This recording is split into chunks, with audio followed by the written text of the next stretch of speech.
¿Cuánto tiempo sin verlos? Hey, ¿qué onda? ¿Por qué están vestidos Javi y Pepe igual que el episodio pasado? Porque originalmente iba a ser un solo episodio. Iba a ser un episodio, pero alguien se emocionó hablando de Turing. Javi se volvió loco hablando de Turing, que no son los chocolates, y entonces no son los chocolates. Tuvimos que partir en dos el episodio. Originalmente, el episodio pasado íbamos a hablar de Vygotsky. Me de la garganta, pero la siento toda cerrada. Es que te emocionaste mucho, güey. Originalmente, el episodio pasado íbamos a hablar de Turing y de Lev Vygotsky, porque queremos decidir quién es un mejor ser humano, ¿no? En la dimensionalidad de ser humano, no es cierto. Que no sé qué tan buenos fueron.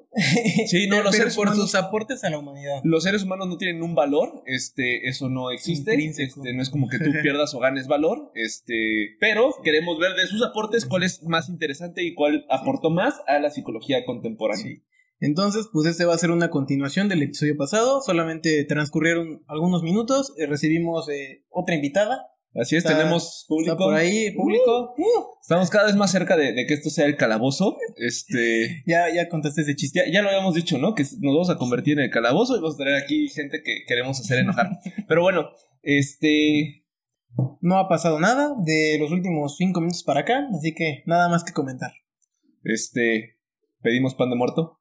Pediremos, ¿no? Pediremos pan de muerto. El público está pidiendo el pan de muerto. El público nos está... Porque el público lo pidió. Sí.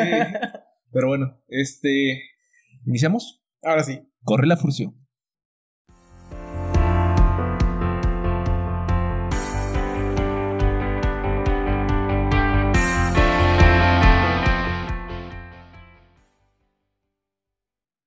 Bien, entonces, el tema de hoy es Lev Vygotsky.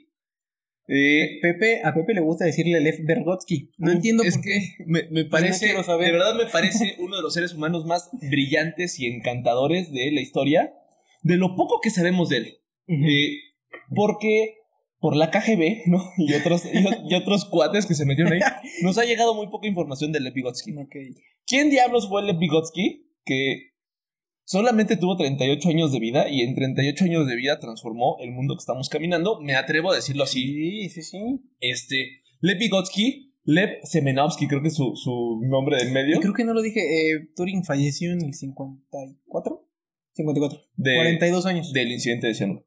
Sí. Pues incidente, entre comillas. Pero bueno. Entonces, Lev Vygotsky nace en Bielorrusia en 1896. Finales del siglo XIX, en una familia judía.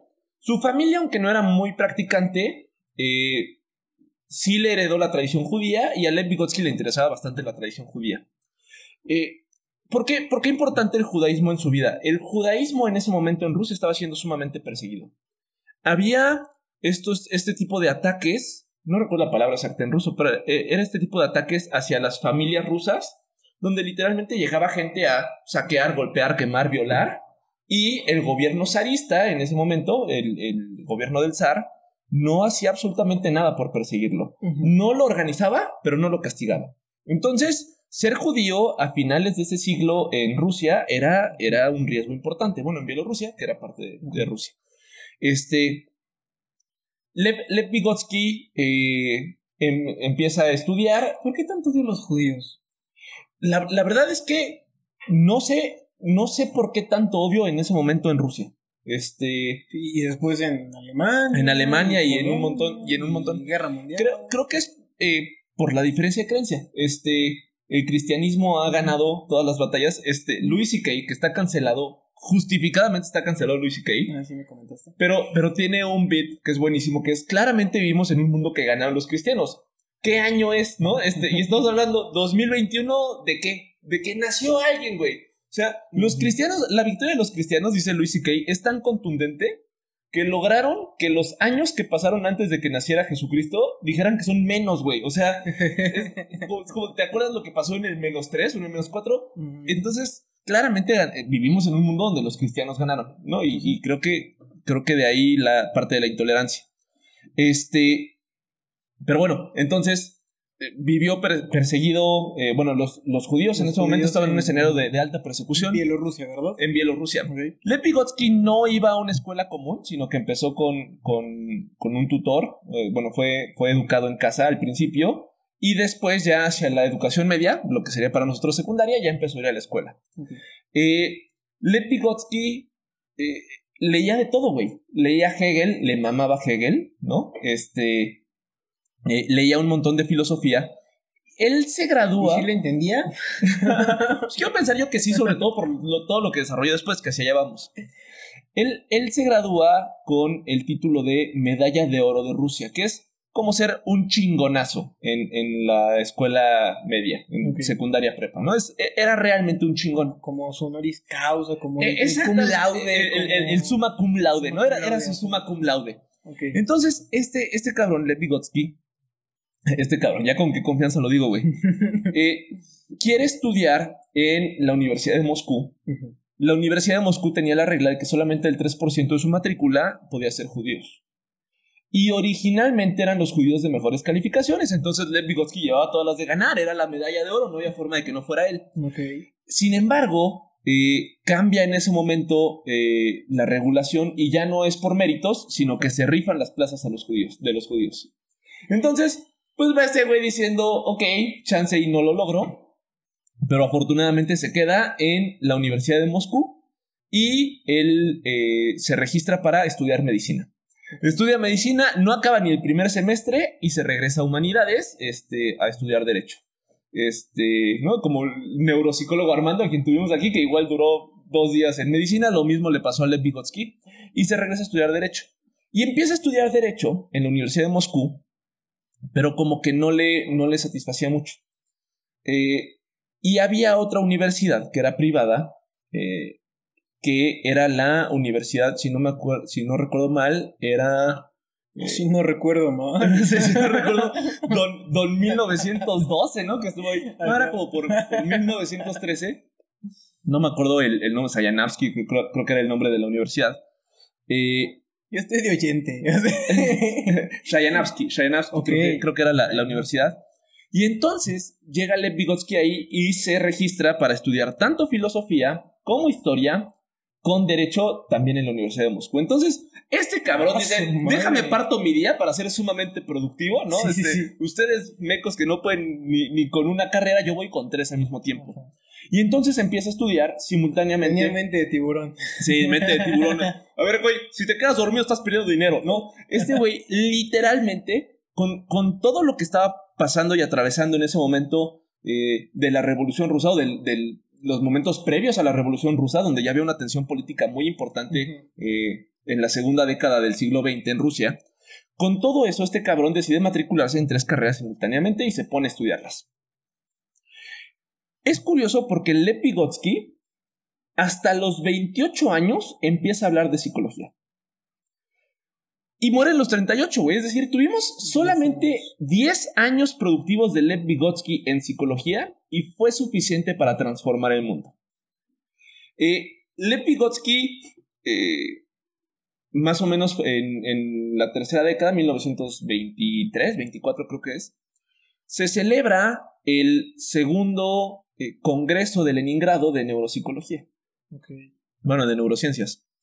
Y Lev Vygotsky... Los documentos las joyas que debe haber de esa reunión. Sí, ¿no? sí. Lev Vygotsky se para con nada más que con 2 cojones frente a una audiencia de puro neuropsicólogo y neurólogo y fisiólogo. Este cabrón había estudiado historia, filosofía y derecho, ¿no? Es lo y a Hegel. ¿No? Es lo que traía este cabrón en la maleta. Uh-huh. Y con 2 cojones se pone a hacer una reflexión o toda una postura crítica sobre la reflexología, el conductismo y el momento actual que estaba viviendo la psicología en ese momento. Es como que, a ver, güey, ni es mi ciencia, pero vine a criticarla y vine a cagarme en todo. Okay. Dice Luria, comentario aparte, Alexander Luria es conocido como el padre de la neuropsicología. Ese es otro. Y fue alumno de Lev Vygotsky. Gran parte de lo que desarrolló Luria es consecuencia de lo que hizo Lev Vygotsky. Y dice Luria que en ese congreso se veía muy nervioso Lev Vygotsky, evidentemente, porque era un cabrón de 28 años, hablándole a puro güey de 50, 60, que ya había recorrido el mundo en esa ciencia, y venía este güey a cagarse en ellos y decirle todo está mal. Y dice que tenía un papel que parecía que lo estaba leyendo constantemente y que hasta después de la ponencia se dio cuenta de que el papel estaba en blanco, ¿no? Y que Lev Vygotsky literalmente dijo todo de memoria y conforme le fueron saliendo las ideas. Pero en ese momento Luria, que tenía 25, 26 años, dice, quiero que este cabrón, que me lleva 2 años, sea mi maestro. Okay. Había gente que evidentemente no fue conquistada con el discurso de Lev Vygotsky, porque había muchos intereses políticos. Pero entonces Luria dijo, quiero que este cabrón sea mi maestro. Luria se convierte en uno de sus principales alumnos, el otro es Leontiev. Leontiev fue después un psicólogo muy famoso que se encargó de generar toda una teoría del desarrollo. Pero bueno, Luria se convirtió en el padre de la neuropsicología. Leontiev desarrolló toda una teoría del aprendizaje y del desarrollo. Después de Lev Vygotsky. El genio de Lev Vygotsky, para entenderlo, creo que también hay que entender lo que él leyó y ayudó a traducir. ¿Por qué? En ese momento era sumamente popular todo lo freudiano, ¿no? Freud por aquí, Freud por allá. Inclusive Lev Vygotsky... ¿En ese momento nada más? Sí, bueno, todavía. Pero en ese momento más, güey. Entonces Lev Vygotsky evidentemente había leído las obras de Freud. Okay. Hablaba bien de las obras de Freud, pero muy curiosamente no dejó que lo influyera mucho en lo que él escribió o en lo que él terminó escribiendo. Evidentemente también leyó a Piaget y estudió un chorro a Piaget, y después por eso se convirtió en uno de los autores más grandes de psicología del desarrollo, Lev Vygotsky. Pero entonces, hasta aquí vamos en el momento en el que Lev Vygotsky contactó con la psicología y volteó a ver a la psicología. Algo muy curioso de Lev Vygotsky es que no era solamente un cabrón que escribía muy bien, sino que era muy práctico. Él apoyó al armado de varios laboratorios de creación de experimentación psicológica en Leningrado y en Rusia, en la Rusia de aquel momento. Y era alguien que creía que la psicología tenía que conectarse sí o sí a lo experimental.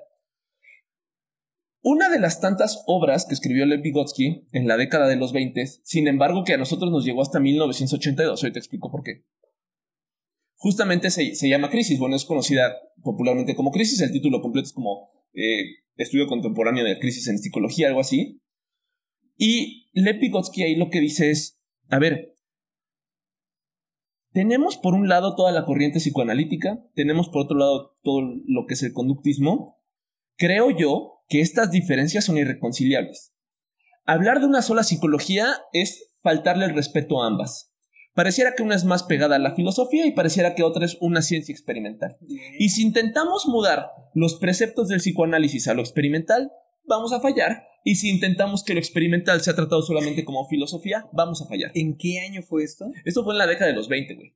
En la década de los 20... Han pasado 100 años y sigue siendo una discusión totalmente vigente. Han pasado 100 años y el primer episodio del podcast que nosotros armamos, que se llama Claro que sí, 100 años después, así empieza su primer episodio, intentando definir lo que es la psicología. Sí. Entonces, Lev Vygotsky, con esta genialidad para leer no solamente lo que decían los autores, sino la epistemología y los supuestos básicos que había detrás de ello, se dio cuenta de que era irreconciliable la postura psicoanalítica y la conductista, que no podían ser tratadas como una sola psicología, que uno tenía que irse hacia lo experimental, y si el psicoanálisis lo queríamos mantener, se tenía que mantener hacia lo filosófico. Pero este cabrón en 1920 hablando de eso, ¿no? Lev Vygotsky, que por cierto aquí... Un capazo. Este es Pensamiento y Lenguaje, que es su obra más famosa. Recomiendo particularmente esta edición que trae el prólogo de Alex Kosulin, porque es lo más cercano que tenemos a una biografía de Lev Vygotsky. No existe una biografía redactada de Lev Vygotsky, pero el prólogo, que es como de 50 páginas de este libro, es una aproximación bastante asertiva de una biografía de Lev Vygotsky. Hablando un poquito de el entorno social. En Rusia, evidentemente, gana el socialismo y entonces... Los rojos, y entonces se empieza a modificar mucho el entorno que estaba de un gobierno zarista. Vygotsky en varias de sus obras cita a Marx, ¿no? Y de hecho hay una clara influencia en ese pensamiento marxista. ¿Groucho Marx? A Groucho Marx, ¿no? Okay, qué interesante. A Karl Marx. hay una clara influencia de ese pensamiento marxista en cómo las personas individuales afectan a la sociedad y las condiciones sociales afectan a las personas individuales. Entonces, él toma esos preceptos y se ve muy claro a lo largo de toda su obra. Sin embargo, como Lev Vygotsky citó a Marx, pero no a Lenin, entonces pues, los de la KGB se nos encabronaron. Okay. Y empezó una árdida persecución en la década de los 30 de todas las obras de Lev Vygotsky. Se dice por ahí, hay un documental en YouTube como de 2 horas, vamos a colgar el link aquí, que está bastante interesante porque entrevistan a su hija, entrevistan a varias personas. Vamos a colgar el link aquí. Entrevistan a su hija, entrevistan a varias personas. Lo que se pierde, los que nos escuchan en Spotify, se pierden cosas bonitas. Sí, a los de Spotify no les puede salir un link aquí en la esquina. Pero se dice que lo que nos llegó de Lev Vygotsky fue porque lo habían traducido al inglés y entonces los rusos no entendían que era de Lev Vygotsky esas obras en inglés y fueron salvaguardadas, pero que hubo una persecución brutal de las obras de Lev Vygotsky. Lev Vygotsky, siendo pro-marxista, habiendo apoyado la modificación del gobierno, o bueno, el cambio de gobierno zarista, y aún así fue perseguido por la KGB sus obras y fueron eliminadas en gran medida. Y entonces se perdió muchísima información. Por eso, el libro de Crisis nos llega a nosotros en 1980, güey. Porque durante 60 años lo pensamos perdido hasta que nos dimos cuenta que había unas traducciones al inglés. Se dice también que nunca vamos a leer a Lev Vygotsky porque hay mucha pérdida del ruso al inglés y del inglés al ruso. Esta obra, Pensamiento y Lenguaje, sigue ese camino, del ruso al inglés y del inglés al ruso. Entonces, hubo mucha pérdida de información o mucha pérdida en la riqueza en la forma en la que escribía Lev Vygotsky en su natal ruso, que no llegamos a percibir o no nos va a llegar a nosotros en esta década. Conceptos y aportaciones muy importantes, muy muy importantes de Lev Vygotsky. Lev Vygotsky fue el primero en mencionar las funciones superiores. Hablaba de funciones superiores y funciones inferiores. En neuropsicología, las funciones superiores se convirtieron en lenguaje, pensamiento, etc. Lev Vygotsky en ese momento las describía como aquellas que son propias de los seres humanos y que ningún otro animal tiene, particularmente el lenguaje. Entonces, él hizo esa primera división que después Luria adoptó, siguió, desarrolló y bueno, Luria fue... Después hablaremos de Alexander Luria, que también fue un capazo. Esa es una de sus grandes aportaciones. Curiosamente, Lev Vygotsky, probablemente por lo que es más famoso, es por su concepto de zona proximal de desarrollo o zona proximal de aprendizaje.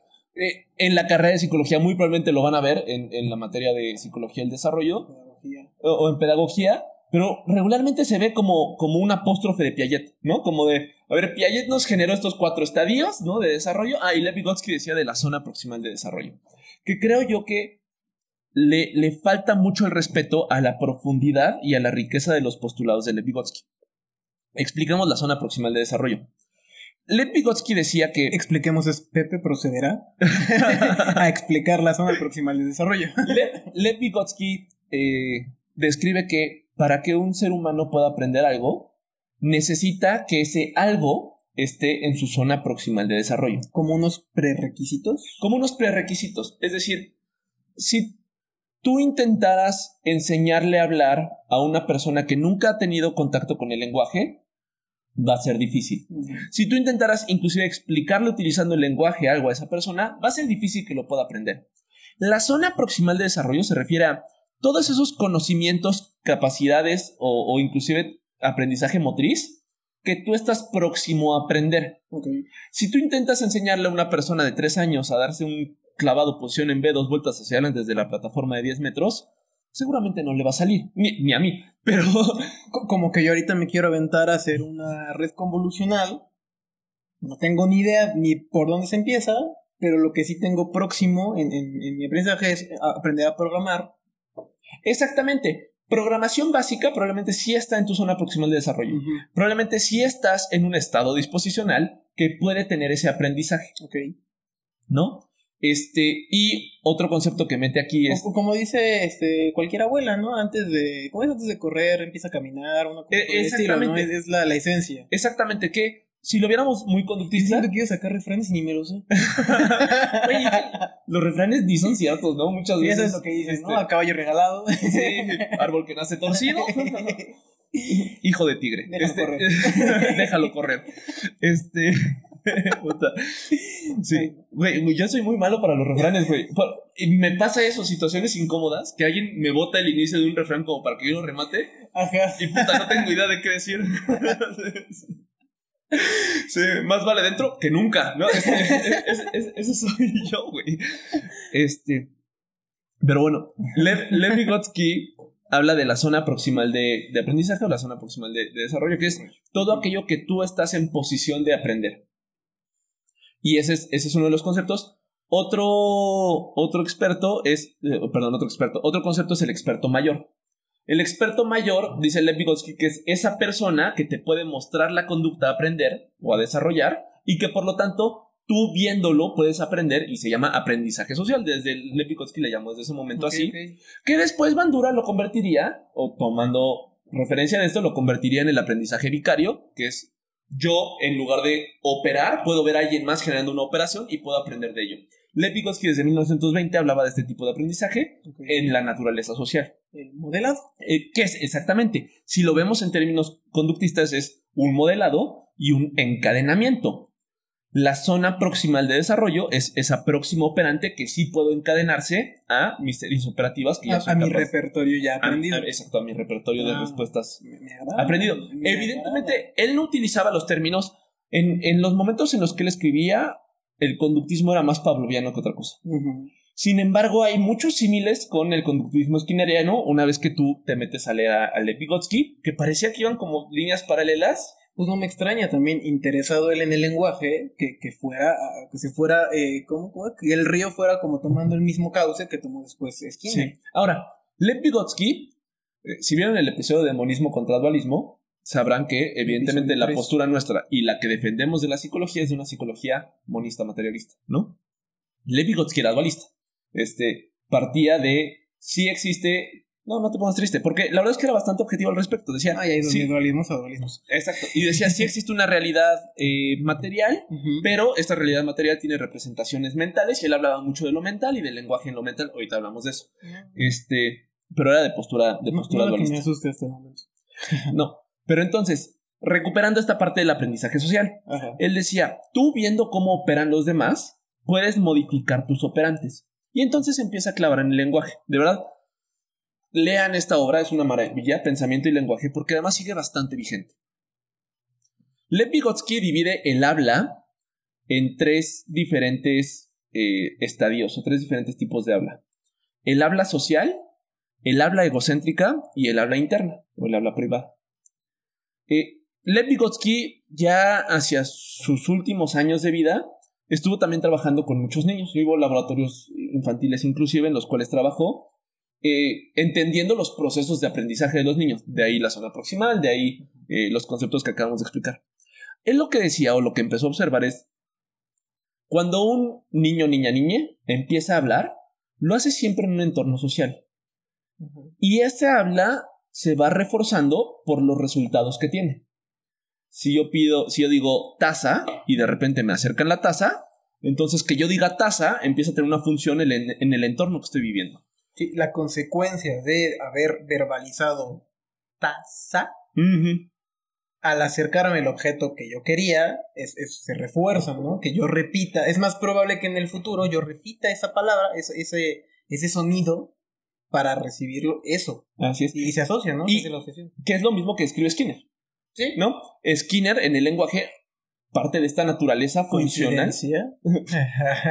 Parte de esta naturaleza funcional del lenguaje. Ardilla, como en ¿no? ¿Cómo se llama el perro? No. Que va a tener su serie. Creo que no habla en inglés muy bien. Que va a tener su serie en Disney Plus, güey. Yo vi sus cortos, ya están, o estuvieron, no sé, o había un corto, o sea, ¿va a tener una serie solo? Va a tener una serie solo él, y ves que la voz la hace el Edgar Vivar, creo que se llama, que era ñoño, que era el señor Barriga, y justo vi en un tweet de Edgar Vivar que dijo, voy a volver a hacer Doug en la serie de Disney Plus. Sí, Doug, no sé cómo se pronuncia, pero no, Ardilla.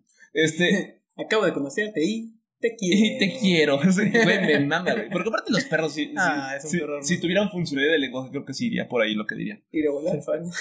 Pero no tienen funciones superiores, diría Lev Vygotsky. Tristemente. ¿En qué estaba? Hasta donde sabemos. Hasta donde sabemos.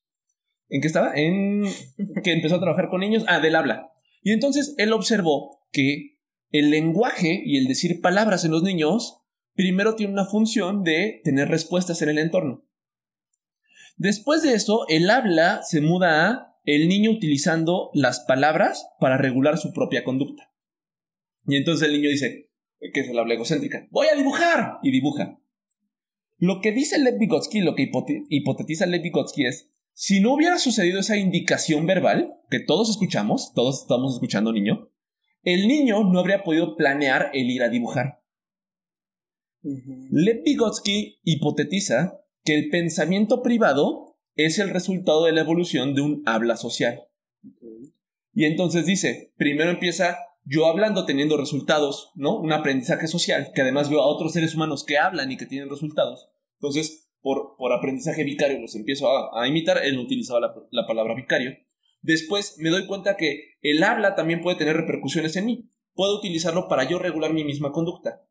Y entonces yo puedo decir, voy a dibujar una casa. Importante. Y está también padrísimo porque puedo regular en este momento mi conducta planeando a futuro ante situaciones con las que no estoy en contacto ahorita. Y es que yo empiezo a hacer aquí unos símiles, no sé cómo has avanzado con Rives, pero si hay algún interconductista que guste dejar ahí un buen comentario sobre el desligamiento funcional, que es justamente pues estas propiedades que va adquiriendo el lenguaje en los seres humanos y cómo va avanzando en diferentes etapas. Y es lo único que voy a decir porque me sobrepasa el tema del desligamiento, pero si alguien gusta como dejar su aporte, bienvenido. Pero importante, Lev Vygotsky no lo hipotetiza al chile. Lev Vygotsky empieza a pedirle a los niños que dibujen hablando, o sea, describiendo lo que están dibujando, y que dibujen sin hablar. Y se da cuenta de que cuando dibujan hablando hay una riqueza en los dibujos mucho mayor a que cuando dibujan sin hablar. Y entonces se da cuenta, no es nada más que nos estén comunicando a los demás lo que van a hacer. Lo pueden hacer porque están comunicándonos lo que van a hacer. Entonces es la función egocéntrica del habla para regular la propia conducta. Algo así como que si el niño no habla, se limita, o sea, no piensa tanto. Exactamente. Okay. Si el niño no habla, no piensa tanto, y si no dice lo que está dibujando, entonces no es tan bueno para dibujarlo. Que igual es como esta postura de que realmente el pensamiento es un tipo de habla privada. Exactamente. Y es a lo que llega después. Dice... Con sus matices, pero la idea es esa. Esta habla egocéntrica después se vuelve en un habla interna. Okay. En el que ya no necesita las operantes de hablar, ya no necesita decir, voy a dibujar una casa para poder planear que va a dibujar una casa. Y esa es parte de la evolución del habla y del lenguaje, según Lev Vygotsky. Yeah. Porque es una maravilla esto. Uno, se nos perdió durante muchísimos años toda esta teoría y toda esta hipotetización de Lev Vygotsky, y la recuperamos ya tarde.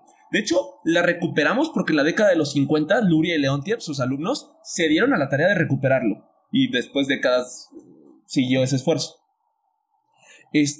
Pero ¿por qué es tan importante? Justamente porque representa, Lev Vygotsky, la diferenciación entre conductas externas, conductas internas, que después sería un símil importante con toda la teoría del conductismo en su evolución. Okay. Y además nos permite, o bueno, se convirtió en la fase en la base de lo que llamaríamos una psicología constructivista. Y que después se convirtió en la base de parte de la teoría cognitiva. Entonces, hablábamos el episodio pasado de Turing, hablamos este episodio de Lev Vygotsky. Por una parte tienes la parte constructivista del pensamiento y los comportamientos externos, por otra parte tienes la cibernética y la computación, y esas dos fueron los grandes pilares de la teoría cognitiva en psicología. Bien. Entonces, Lev Vygotsky por eso es un super crack. ¿Qué pasó después con Lev Vygotsky? Enfermó de tuberculosis y su hija describe que era un pinche necio para ir a trabajar, güey. Que en el año que murió, los médicos con antelación le habían dicho, güey, ya te tienes que internar tiempo completo, güey, porque estás muy mal. Y Lev Vygotsky decía, pero güey, ¿cuál es la puta función? ¿Cuál es el puto chiste de dejar a los niños sin clase? Uh-huh. Voy a ir a dar mis clases y cuando acabe el ciclo me interno con mucho gusto. Y no alcanzó a terminar el ciclo. Murió de tuberculosis a los 38, 37 años, solamente con 10 años de haberse dedicado. Curioso también como el amor de Turing. La tuberculosis. También, sí, exactamente. Ambos murieron de tuberculosis porque la gente en la primera mitad del siglo se moría de tuberculosis. Ahora, la tercera parte de este torneo va a ser ¿quién chingados nos ayudó a acabar con la tuberculosis? ¿Qué pasó con la tuberculosis? Que no pudo salvar a Lev Vygotsky ni a Christopher. Sí, fue Christopher, ¿no? Que murió de tuberculosis. Pero bueno, creo que por eso es tan importante hablar de Lev Vygotsky. Lev Vygotsky además ayudó a traducir al ruso obras de Jean Piaget, obras de Sigmund Freud, montó laboratorios enteros, recuperó la psicología Gestalt, que ya hemos hablado que no es lo mismo que terapia Gestalt, en Rusia. Se atrevió a retar a todo el paradigma neuropsicológico y neurológico en esos momentos que imperaban en Rusia. Orientó y creó un vínculo muy importante con quien se convertiría en el padre de la neuropsicología. Sentó las bases de la teoría cognitiva. A ver, sí, o sea, muy bonito, pero estuvo a punto de ser seleccionado olímpico. Y si era tan bueno, ¿por qué se murió? Diría Homero Simpson. Y nada, pero sí quiero subrayar, este cabrón tuvo 10 años de productividad. Si Lev Vygotsky se nos hubiera muerto a los 72 años en lugar de los 38, y si no hubiéramos perdido durante tantas décadas sus obras, estoy seguro que la psicología hoy estaría mucho más integrada. No estaríamos peleándonos por lo que nos estamos peleando actualmente entre psicólogos y psicoterapeutas, y aspiraríamos a ser mucho más funcionales. Que no es que el pleito esté mal, o sea, siempre con respeto, ¿no? Pero el problema no es que discutamos, el problema es que quizás esta discusión ya estaría unos años adelantada. Ya habríamos llegado a algo más sustancial. Y lo hemos dicho, las discusiones y las diferencias van a seguir existiendo internamente porque es parte de una dinámica sana de una ciencia. Sí. Ninguna ciencia, aunque sea muy fáctica, está 100% de acuerdo con todos sus postulados y axiomas internos. No, ninguna. No, ninguna, güey. Como lo que veíamos, ¿no? La discusión que hay dentro de la biología de qué es la vida. ¿Qué es especie? ¿No? Todavía no terminan de ponerse de acuerdo en qué es especie. Pero bueno, lo que pasa es que la psicología todavía estamos muy en pañales en varias discusiones que ya deberíamos de tener avanzadas porque ya tenemos evidencia al respecto. Muy en pañales, pero para tener pues, los 100 y alrededor de 100 años de disciplina formal, hemos hecho cosas chidas. Sí, la neta. Sí. La APA, por ejemplo. No, pero sí nos estamos acercando cada vez más a basarnos en evidencia, dar resultados. Como ciencia creo que sí estamos avanzando, creo que estamos dando pasos en el camino correcto. Sí, claro, definitivamente. Pero bueno, por eso quería yo hablar de Lev Vygotsky. Creo que fue una de las piedras angulares de la psicología moderna. Okay. En un momento en el que todo era pavloviano o freudiano, dijo, momento, la estamos cagando todos. Y creo que nos hace mucha falta Lev Vygotsky, o nos hizo mucha falta Lev Vygotsky para haber avanzado mucho más rápido. Lev, te amo. Pero bueno, eso fue el torneo intergaláctico de seres humanos. Y justo porque agarramos solo de una galaxia seres humanos, agarramos solo hombres blancos, también hay que subrayarlo. Sí. Sí, buenísimo. También propuestas de mujeres que valga la pena destacar. Marie Curie. Buenísimo. Que es una básica, ¿no? Marie Curie es una de tantas. Ada Lovelace. Leona Vicario. Incluso la de aprendizaje vicario. Y dentro de la psicología, Mary Cover Jones, definitivamente. Así, la madre de la terapia de sensibilización sistemática, que es una chulada para fobias, una chulada para otras cosas, ¿no? Pero para fobias es lo bueno. Pero cualquier otra figura. Christine Harris. Hay muchas. Ni queremos empezar. Sí, avíntenlas. Froxane. O sea, hay muchísimas que. Hay muchísimas que no quiero ni empezar. Guiño. Que no quiero ni empezar a mencionar porque nos vamos a quedar cortos. Pero. Carmen Luciano también. Respeto a Carmen Luciano. Pero creo que tenemos que hacer esta misma versión de mujeres. Sí. Y tal vez no nosotros, sino con invitadas. Estaría buenísimo. ¿No? Estaría buenísimo. Y si quiera sumar a este bonito canal, que bueno, se sume. Pues bueno, eso fue Lev Vygotsky contra. ¿Y ahora qué? Pues que lo ponemos a votación o quién gana. Que nos pongan en los comentarios quién es su favorito a partir de estos. Creo que en Facebook podemos poner una encuesta. Igual y si se puede, pues habrá en Facebook una encuesta. Y si no, pues no. Pongan en los comentarios y háblenos de. Ahí seguimos aprendiendo. ¿Quién les cayó mejor? Lev Vygotsky, Alan Turing, Alan Turing nunca tuvo que batallar con la KGB, punto a favor de Lev Vygotsky. Lev Vygotsky nunca corrió en maratón, punto a favor de Alan Turing. Entonces, pónganos quién es su favorito y los estaremos leyendo, comentando. Turing patrocina toda la marca de Apple. Chocolates Turing. Son Turing esos, ¿no? Son Turing. Pero bueno, eso fue todo. Javi, no sé si quieres agregar algo más. Nada, esperamos que hayan disfrutado este episodio larguísimo, que al final van a ser 2, se van a liberar 2. Pero pues espero que les haya gustado. Salió ahí medio de improviso. Es viernes en la noche, estamos emocionados. Recomendación de cine es la misma que el episodio pasado. Vean Ex Machina, por favor. Si no vieron el episodio pasado y lo están escuchando en este, por favor vean Ex Machina. Qué joya de película. Va. Pues nada, es todo. Hasta la próxima. Chao.